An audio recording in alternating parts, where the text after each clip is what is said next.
freezing cold, oppressive heat, devastating drought.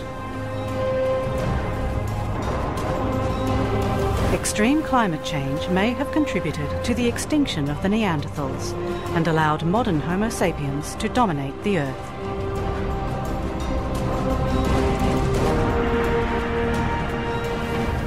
All life on Earth is subject to the power of climate. Civilizations evolve or vanish forever.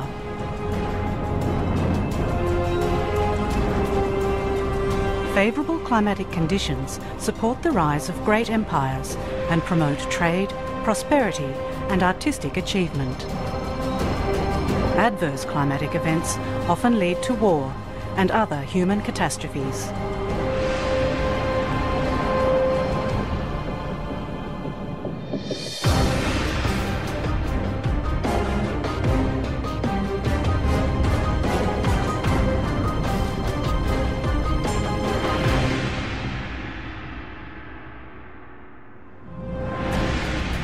The Earth, just before the birth of Christ. The stars were favourably aligned for life on our blue planet. For thousands of years, the Earth had been orbiting close to the Sun and receiving abundant light and heat. The Sun's scorching rays were tempered by the Earth's atmosphere, which cooled them to comfortable levels.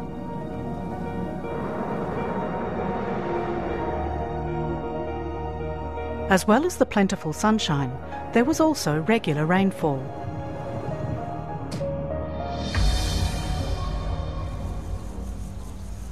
In northern Egypt, emmer, an ancient form of wheat, grew in abundance. Much of this grain was also used by a European power to feed its empire.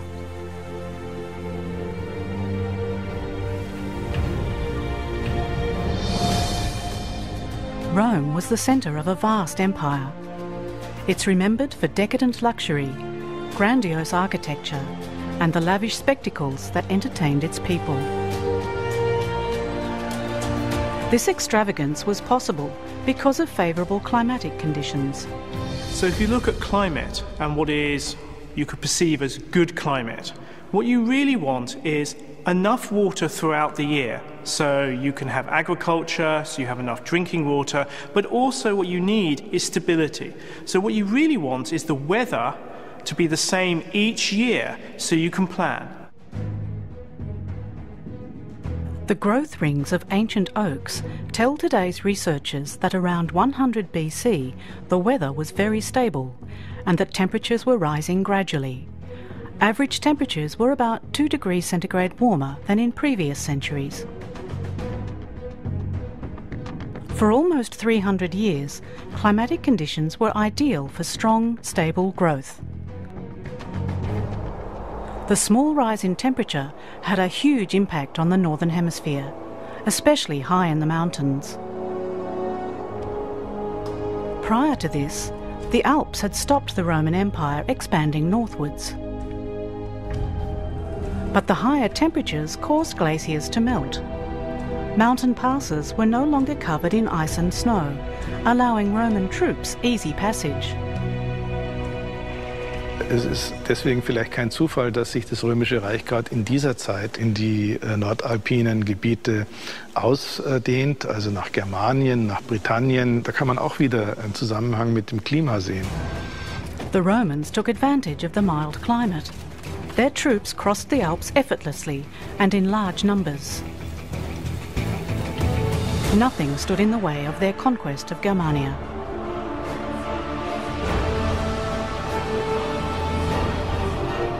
Once over the Alps, their superior combat techniques made the Roman legions invincible. Region after region came under fire. The Germanic tribes didn't stand a chance. At the height of its power, the Roman Empire extended from Britain to the Caspian Sea and the Persian Gulf and had 50 million inhabitants. But the Romans weren't the only ones taking advantage of the climate. China was also experiencing a golden age. Along the Yangtze River, rice grew in abundance. The invention of agricultural irrigation systems improved people's living conditions, as did the use of draft animals. After numerous military campaigns, Qin Shi Huangdi united all the warring states under his rule in 221 BC. China became an empire. The Chinese emperor, like his Roman counterpart, pursued an expansionist policy. That made him enemies. The Qin Empire soon began work on the fortifications now known as the Great Wall of China.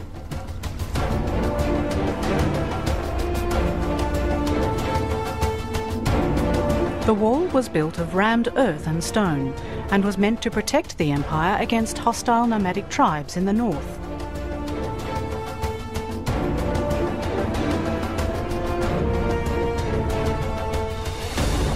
The Romans used wood to build the walls that marked their imperial borders.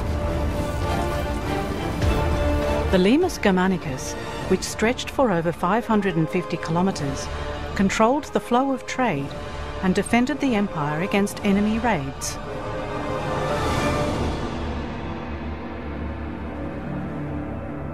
All along the Limes were watchtowers manned with legionnaires.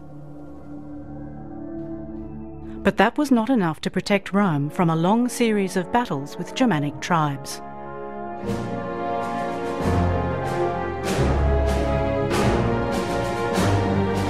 With its dense forests, the Germanian terrain proved a challenge for the Romans.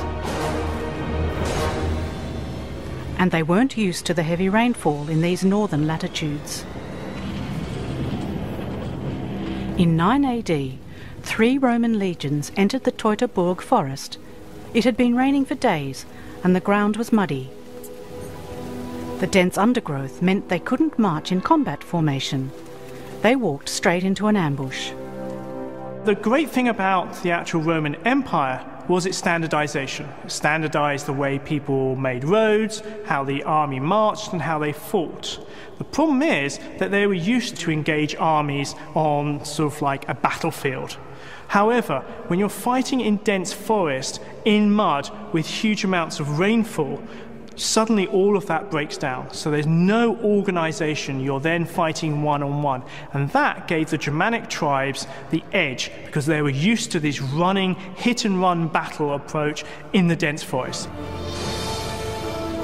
The Germanic attackers' fighting equipment was lighter and better suited for close combat. The Germanic tribes were very clever. They used the weather to their advantage to win the battle.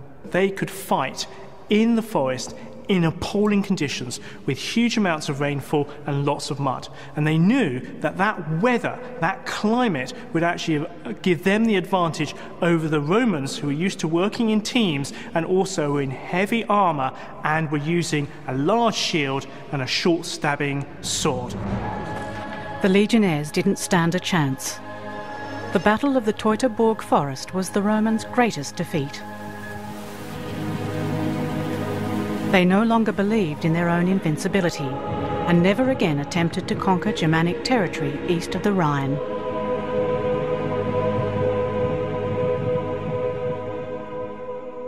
Das Römische Reich war in seiner Blütezeit riesig.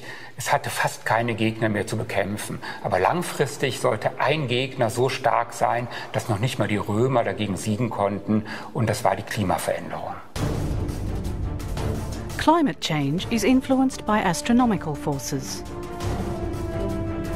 It depends on the Earth's orbit around the Sun, the tilt of the Earth's axis, and the level of solar activity, all of which vary. Sometimes the Earth's orbit is almost circular, at others more elliptical. One orbital cycle takes 100,000 years. During a 40,000-year cycle, the angle of the Earth's axis also changes. These variations cause regular changes in the Earth's climate, as the intensity of solar radiation increases and decreases. At about the time of Christ's birth, Solar radiation probably decreased. The Gulf Stream cooled, and the Earth's climate became much colder. Crops died all across North Africa when the summer rains failed. Rome's granaries were empty. Climate change hit the empire at its most vulnerable point. If you look at the stresses of the Roman Empire and you look at whether it was the Republic or the emperors, the one thing that they worried about was food. And you see many accounts of rioting in Rome when there wasn't enough food. If you're an emperor in charge of an empire, you have to remember only one thing: unhappy people cause revolution. The people of Rome rebelled. For their rulers, the timing couldn't have been worse. The huge empire was already weakened by corruption and political discord. The outer reaches of the empire were also affected. Freezing cold winters led to hunger in many places. The northern provinces were worst hit.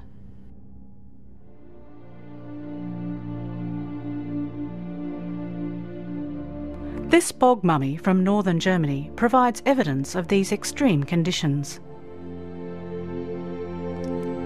The adolescent's body was found by peat cutters in 1952 near the town of Vindeby. Because of its slight build, the body was long thought to be that of a girl, but recent examination of the bones has revealed that they belonged to a 14-year-old boy. They also tell us why he was so small.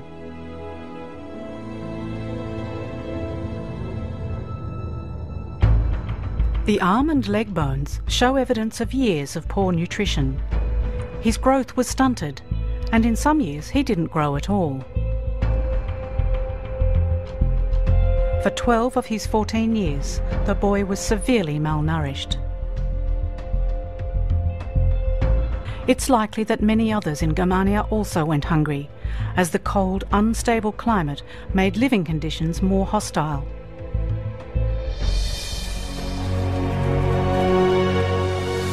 When invading Huns started to compete with Germanic tribes for the few remaining resources, they were forced to flee. A mass migration began. As they moved south, they displaced others. Soon, hundreds of thousands of climate refugees were slowly advancing on the Roman Empire. The harsh climate had at least one advantage. Frozen swamps and rivers were easy to cross and allowed the migrants to pass through Roman borders. Diese zugefrorene Flüsse waren für die Völkerwanderung eine ganz wesentliche Geschichte, weil die Reichsgrenze, die römische Reichsgrenze, plötzlich einfach passierbar war. Vorher gab es nur Brücken und da saßen die römischen Legionen, konnten alles kontrollieren. In dem Augenblick, wo der Rhein zufriert, kann man einfach mit Zehntausenden von Menschen reinziehen ins Römische Reich, und genau das hat eben halt auch stattgefunden. In 406 AD, almost 90,000 people crossed the Rhine near Mainz and entered the Roman Empire. More and more tribes invaded, conquered and settled Roman territory. This spelled the end for the once powerful empire. As Europe entered the Middle Ages, the climate was still unstable, particularly the spring of 536. The sun suddenly darkened and temperatures dropped. A Byzantine scholar reported that the sun gave forth its light without brightness and seemed like the sun in eclipse.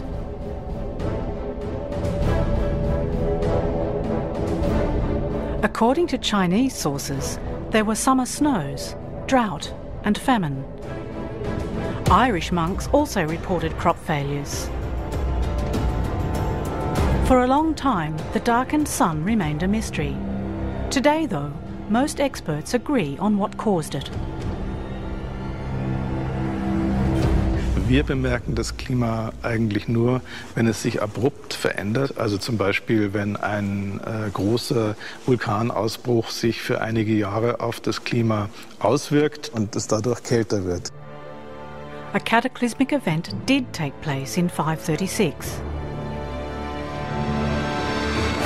The Ilopango volcano in what is now El Salvador erupted, leaving a caldera 17 kilometres wide and killing 100,000 people.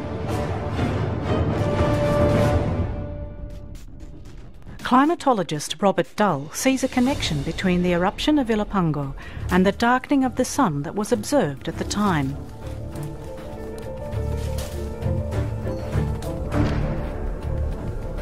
He believes the volcano caused the climate crisis in the early Middle Ages.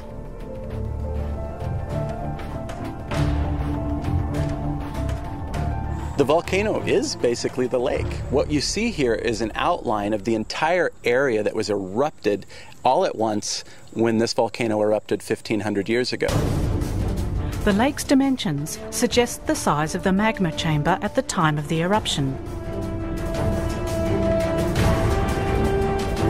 It's 270 metres deep, with walls over 400 metres high. It covers a total area of over 72 square kilometres. The eruption must have been immense. The dimensions of this vast crater are an indication that Ilopango could have been one of the world's few supervolcanoes.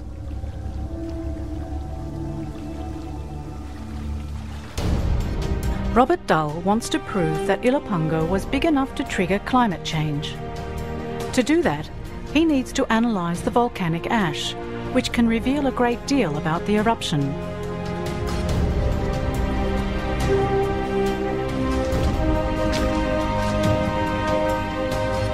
The ash from Ilopango can still be found all around the lake. In some places, it forms towering cliffs.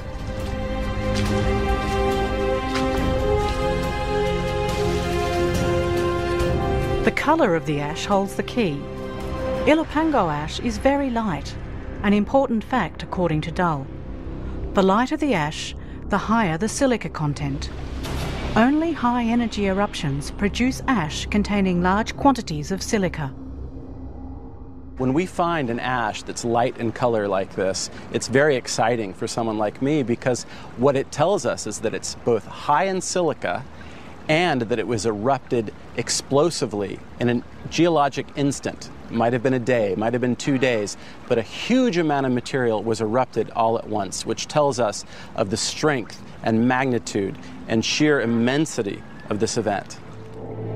The greater a volcano's explosive forces, the more ash deposited in its immediate vicinity, and the further afield the ash is spread. Some of the Ilopango ash cliffs are up to 400 metres high.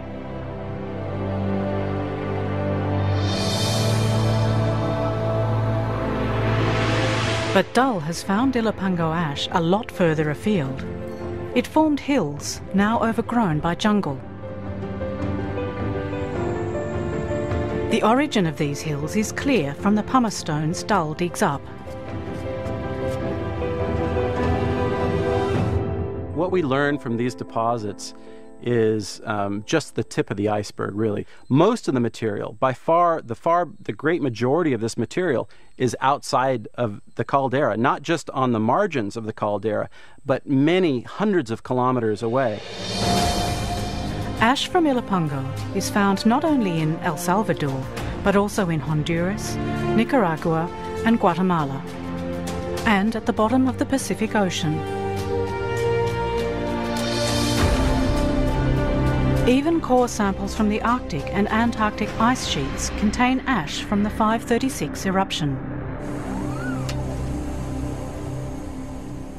The amount of material that was erupted during the eruption of Ilopango was at least 84 cubic kilometers, a massive amount of rock thrown into the atmosphere at once. Some of that material would have blasted horizontally onto the landscape, but a large amount would have gone up through the lower atmosphere into the stratosphere. When that happens, the climate cools, which is exactly what happened after the Ilopango eruption. During the eruption, enormous quantities of ash and sulfur dioxide were propelled into the stratosphere.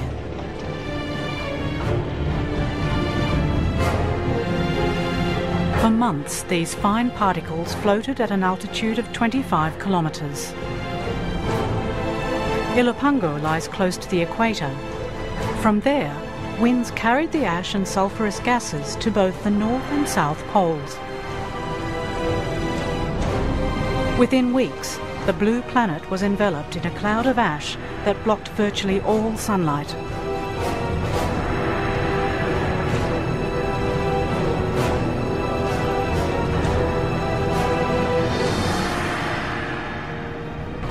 What the ancient chroniclers observed was a volcanic winter.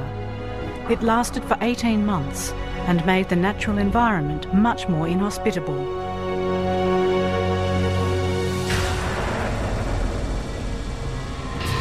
The ash cloud not only blocked the sun, but also brought cold and rain. It had a devastating effect on human populations.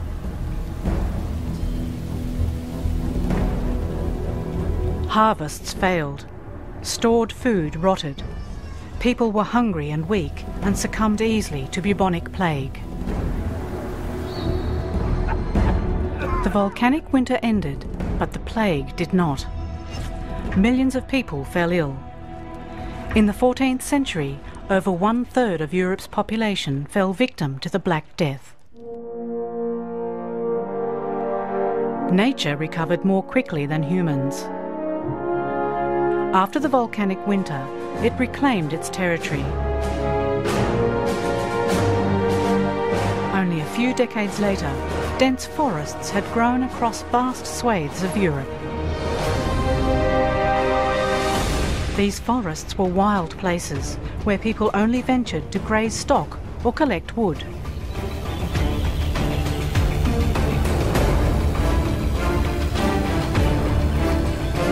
In the early Middle Ages, the forests were the home of wild animals. In them, wolves found shelter and room to roam. They were feared and hated as man-eating monsters. As were bears, another forest dweller. Der antike Mensch im römischen Germanien hatte die Natur fast beherrscht. Im frühen Mittelalter wird die Natur immer stärker und der Mensch fürchtet sich vor der Natur. Die Natur wird zur Bedrohung.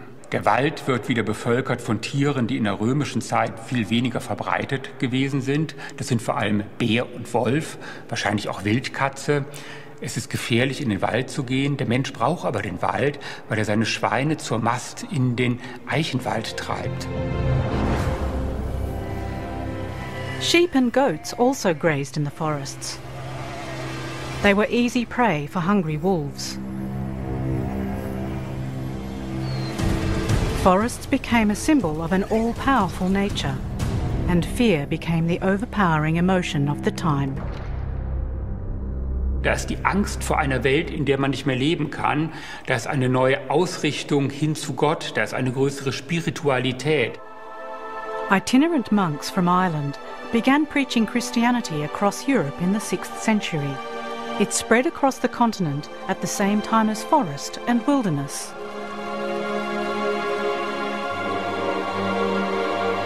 Baptism gave believers the promise of a merciful God who would save their immortal souls. Such teachings gave people hope in difficult times. In China, Buddhism became established. The years of devastating drought after the Ilopango eruption contributed to the spread of Buddhist teachings.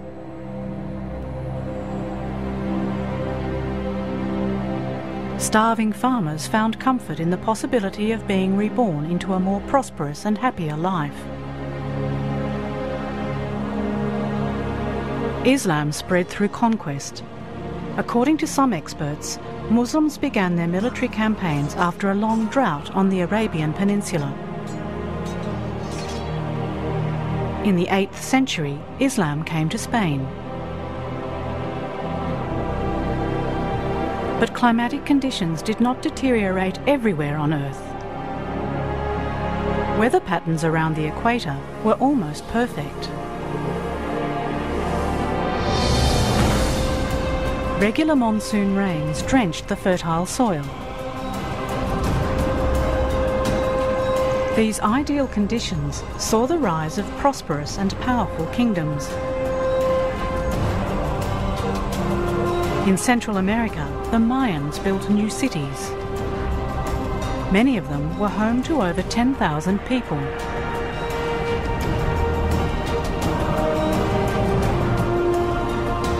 In Peru, the Nazca civilization was based on the cultivation of corn, manioc, and sweet potato. They created huge geoglyphs, which may have been intended to thank their gods for plentiful harvests. Then the monsoons failed. Fields became deserts. The Nazca drew even larger pictures in the earth, perhaps hoping to appease the gods. Other places also became drier. The Mayans also felt the effects of a changing climate. Around 900 AD, they abandoned their great cities. Prolonged drought threatened their culture. The Nazca were also struggling to survive. There's speculation that they became climate refugees, moving higher into the Andes. Astronomers now have an explanation as to why the climate became so warm and dry at this time.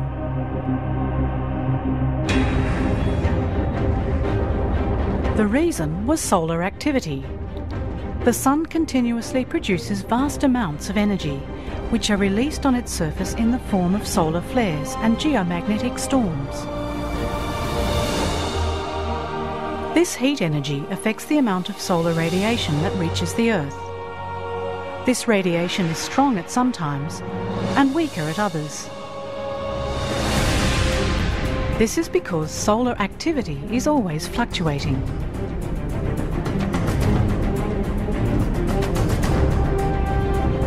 Dark patches on the sun's surface indicate how much energy is being produced. The more patches, the higher the solar activity. The number of sunspots peaks every 11 years.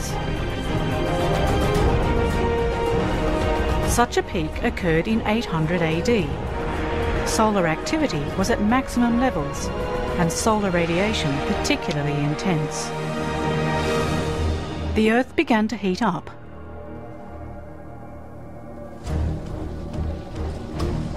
The North Atlantic, which had been covered in solid pack ice, became navigable all year round. A thaw set in from the Arctic to the European mainland, opening the way for seaborne invaders. The Vikings reached Britain at the end of the 8th century. They came to plunder. With their attack on Lindisfarne Priory in northern England, the Vikings stormed into history. Soon they were feared all across Europe as bloodthirsty raiders. But the Vikings were also pioneers and explorers. The mild climate allowed them to sail west across the North Atlantic. The Vikings, when they went exploring, were taking advantage of the medieval warm period. And during this warm period, the Gulf Stream was actually coming much further north and giving much more warmth to Western Europe. But what it allowed was the retreat of sea ice. So the sea ice that usually comes to at least Iceland during the winter was much further to the north, which allowed the Vikings to not only sail all the way round to Mediterranean and to exchange goods with the civilizations there. It also then encouraged the exploration of the rest of the world. Wherever melting snow and ice had uncovered virgin soils, the Vikings settled. First, they discovered Iceland. At the time, it was almost ice-free and uninhabited. In 985, the Viking seafarers reached the next milestone in their westward expansion, Greenland. They built large settlements along the coasts and rivers. because of that warmer climate, you could actually grow crops. So all the agriculture from Scandinavia, they could literally just transport and take to Iceland and to Greenland. The warmer weather allowed the Norsemen to make another, even bolder voyage of discovery, right across the Atlantic. Around 1000 AD, Leif Erikson reached Newfoundland, almost 500 years before the voyage of Christopher Columbus.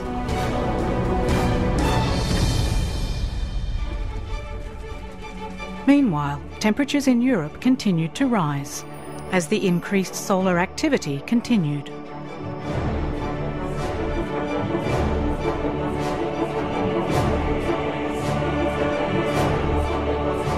The landscape became a sea of colour as temperatures rose.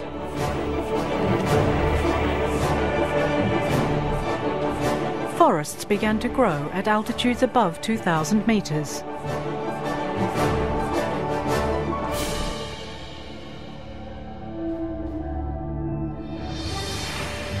Grain and other crops could be grown even at high altitudes. The dark years of hardship and hunger were over. Conditions for agriculture were the best they'd been for centuries.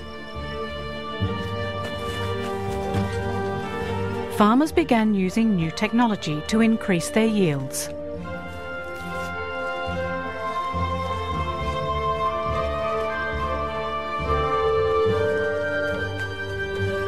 Knowledge of the harness spread from Asia to Europe.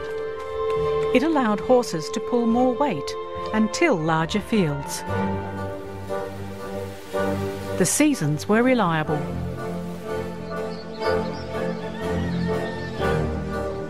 Spring, summer, autumn and winter came and went in a predictable pattern. The first weather forecasts were folk sayings based on farmers' observations of the seasons.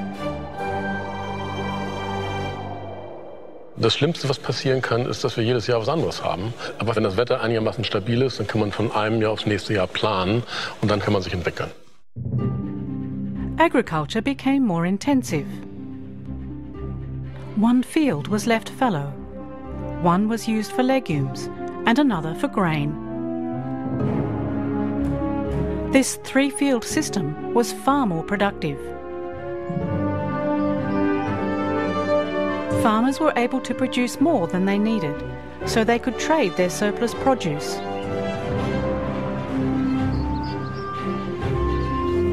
They took it to the markets in nearby towns. Demand increased, and new products were offered for sale. More and more merchants set up businesses.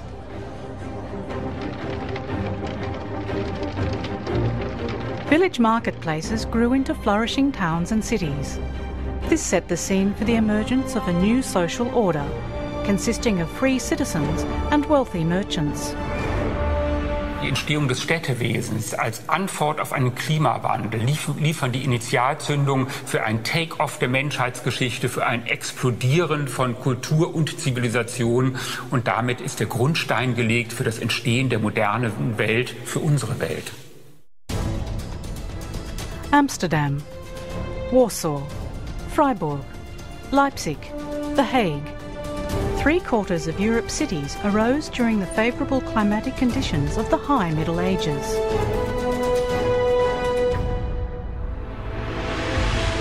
Venice, with its colonial empire and vast trade network, was Europe's source for goods from many foreign lands.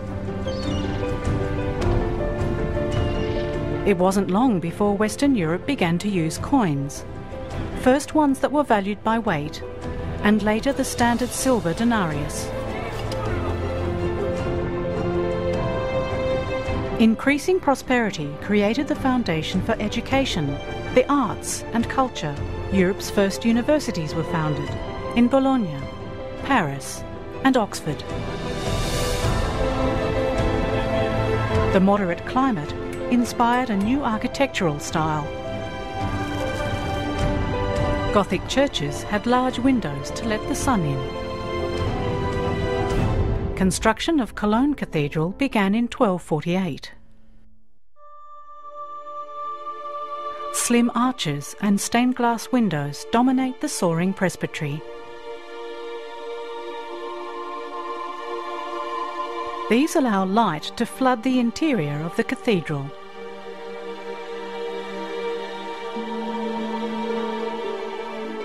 This extraordinary building is the manifestation of a confident and optimistic society.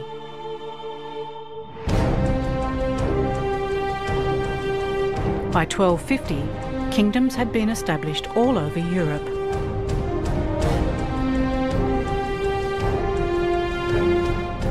The Holy Roman Empire expanded. It conquered Sicily and was bigger than ever before. But then everything changed. Once again, climate was to make history. In the second half of the 13th century, Europe cooled significantly. The trigger for this was a number of volcanic eruptions in different parts of the world.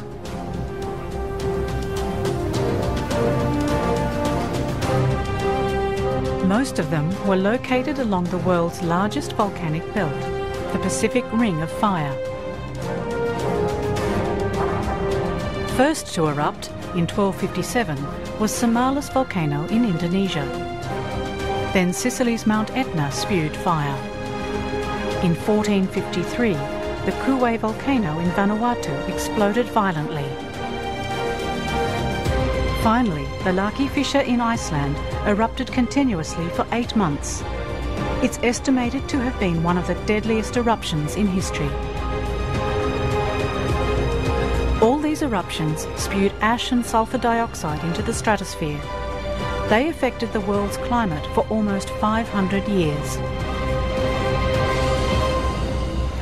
The mid-13th century marked the start of the longest cold period since the end of the Ice Age, more than 10,000 years before.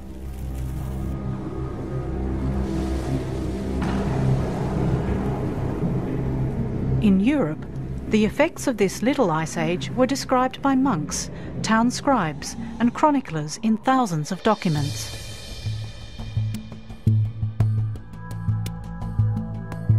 Climatologist Rüdiger Glaser has studied these historical sources.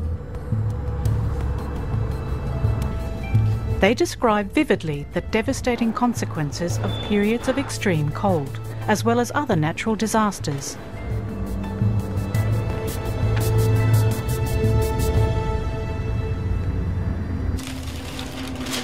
These illustrated broadsheets from Flanders depict floods that hit Central Europe on an unprecedented scale in 1342. Thousands perished in what was known as St. Mary Magdalene's flood.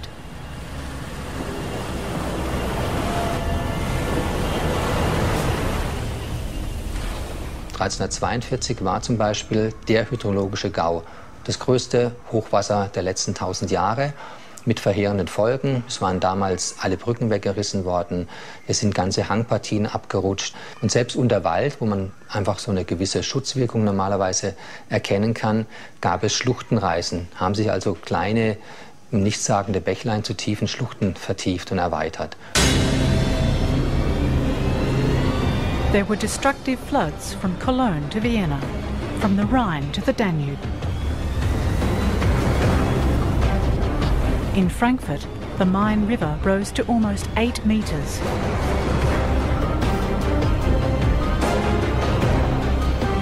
Along the Danube alone, over 6,000 people drowned.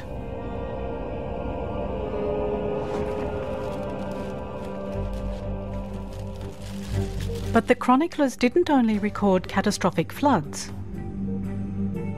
In the summer of 1586, the citizens of Ghent feared for their lives. A ferocious storm struck the city. People and even buildings were washed away. The terrified populace believed that demonic forces were at work.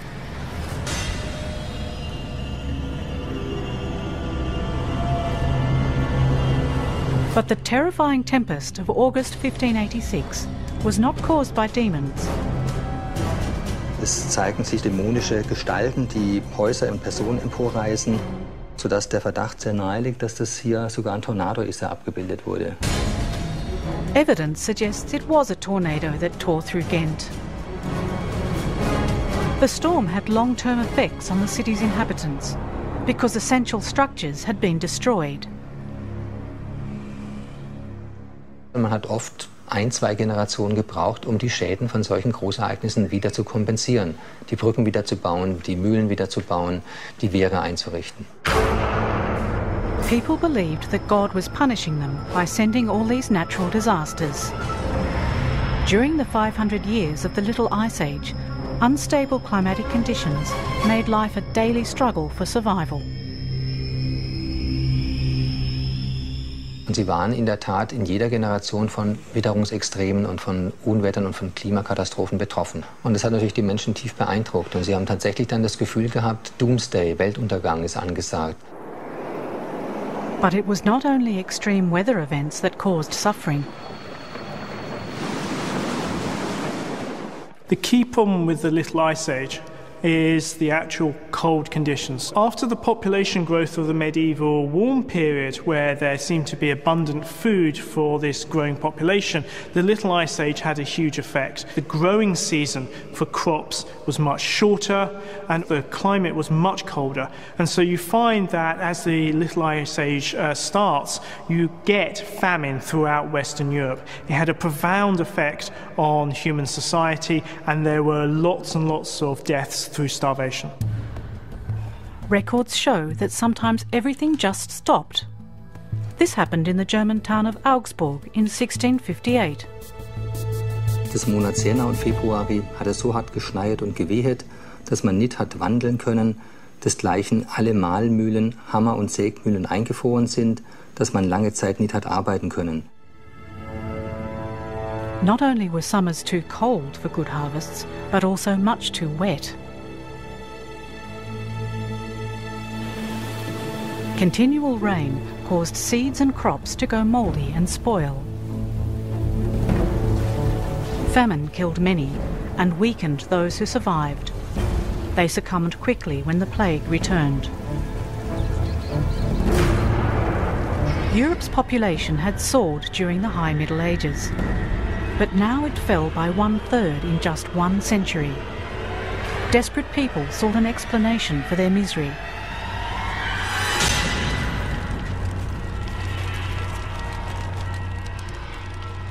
Die kleine Eiszeit hat sich für viele Menschen als eine ausgesprochene Zeit der Krise dargestellt. In der Krise haben sie häufig einen wirtschaftlichen Schaden, und wenn sie einen wirtschaftlichen Schaden erleiden und die Mechanismen nicht erkennen, dann suchen sie einen Schuldigen.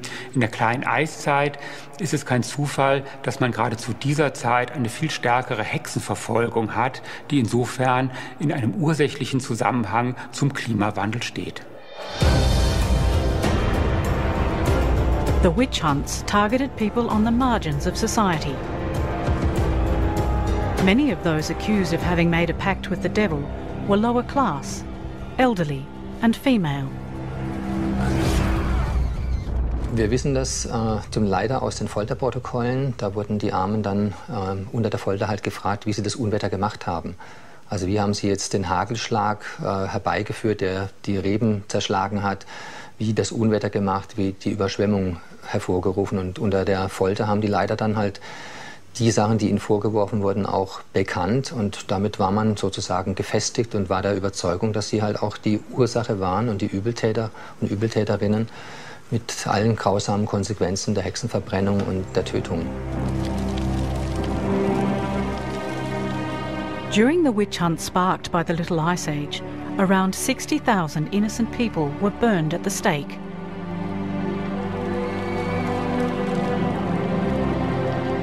But the weather didn't change. Temperatures continued to drop. Glaciers advanced all across North America and Europe.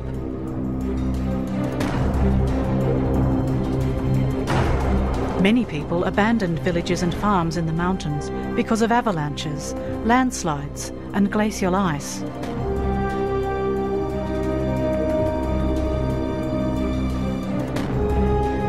Near the town of Chamonix in the French Alps, for example, glaciers engulfed whole villages. Elsewhere, they cut off important supply routes.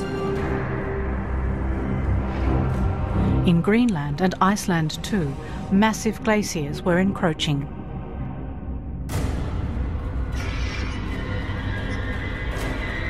The ongoing climate crisis was reflected in the political climate. Unrest spread throughout Europe.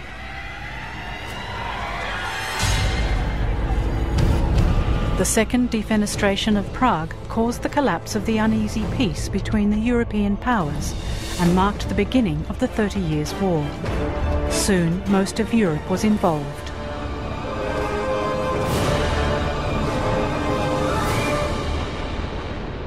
The war was mostly fought within the Holy Roman Empire. In some places, up to 2/3 of the population died, and not just on the battlefields. Most casualties were civilians. Woran sterben denn die Leute, wenn man sich die damaligen Waffen anschaut? Also diese Gewehre, Musketen, die waren ja oft gefährlicher für den, der damit rumgespielt hat, als für den Feind. Und die großen Todeszahlen, auf die wir eigentlich kommen, die kommen meistens durch Epidemien, durch Seuchen zustande. Also es gibt große Pestepidemien, es gibt Typhusepidemien, es gibt Pocken, oft auch in Kombination miteinander oder mit anderen Krankheiten, Erkältungskrankheiten. Und das sind sozusagen die Ereignisse, die halbe Städte sterben lassen. Es ist nicht der Krieg, der zu diesen großen Todeszahlen führt, sondern es ist eigentlich die Klimaungunst dieser Jahre. In France, cold, damp weather caused repeated crop failures. In Paris, the price of bread and other staples soared. The situation soon escalated. Die Menschen werden nicht mehr so stabil versorgt. Periodische Hungersnöte sind an der Tagesordnung und die Lebenserwartung sinkt rapide. The well-fed members of the aristocracy were far removed from the concerns of their people.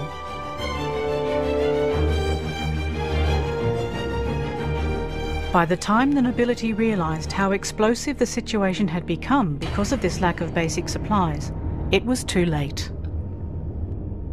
Das Klima kann für politische Systeme oder auch für einzelne Machthaber eine unglaubliche Herausforderung sein, wo wir Missernten haben, wo wir ungünstige klimatische Veränderungen haben. Da verliert Bevölkerung das Vertrauen zu den Herrschern und es kommt zur Revolution. Das französische Königshaus musste 1789 diese Erfahrung ganz besonders bitter machen. On the 14th of July, 1789, Paris reached boiling point. Armed citizens stormed the Bastille. The guards were forced to capitulate. The attack marked the start of the French Revolution. In the years to come, the royal family and many other members of the nobility were executed by guillotine.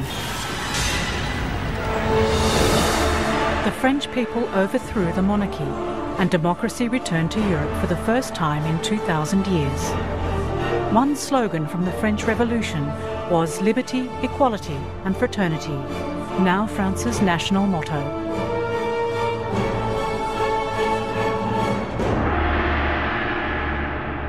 In 1815, the Little Ice Age entered a final dark phase, triggered by another geological disaster. Indonesia's Mount Tambora erupted. The massive explosion ejected almost twice as much material as Ilopango in 536, including vast clouds of fine ash that remained in the atmosphere for months. There was a large fraction that went straight up into the upper atmosphere. That ash worked its way around the globe in the upper atmosphere as a dust veil, and that dust veil reflected the sun's radiation in a way that would cause climate cooling. 1816 was a year without a summer all over the planet. Unseasonal frost and snow caused crop failures and disastrous famines in Europe. In Germany, hunger triggered the first of 3 great 19th century waves of migration. Thousands left Hamburg and crossed the Atlantic to America.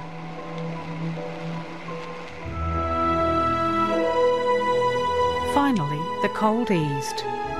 In about 1850, a warm phase began, bringing stable, moderate temperatures. It has shaped our climate ever since. Just before this warm period began, humans embarked on a time of dramatic technological and social change. The Industrial Revolution heralded the age of machines. Ever since, technological progress has brought prosperity to industrial nations, but it has also caused human-induced climate change on an alarming and unprecedented scale. Natural disasters are nature's way of sounding the alarm bell. Our planet has heated up and is struggling to cope with global warming. For some time, scientists have been asking us to acknowledge these signs and change course. We are at that point where we can decide what sort of climate we want to have in the future. If we as a collective in the world, all the nations actually reduce climate change, that would be amazing, because what it means is, for the first time, instead of climate controlling us, our global society has decided we are going to control the climate, and we are going to make sure that we have a stable climate for all future generations. All climate change affects life on Earth. Climate makes history. It always has done, and it always will.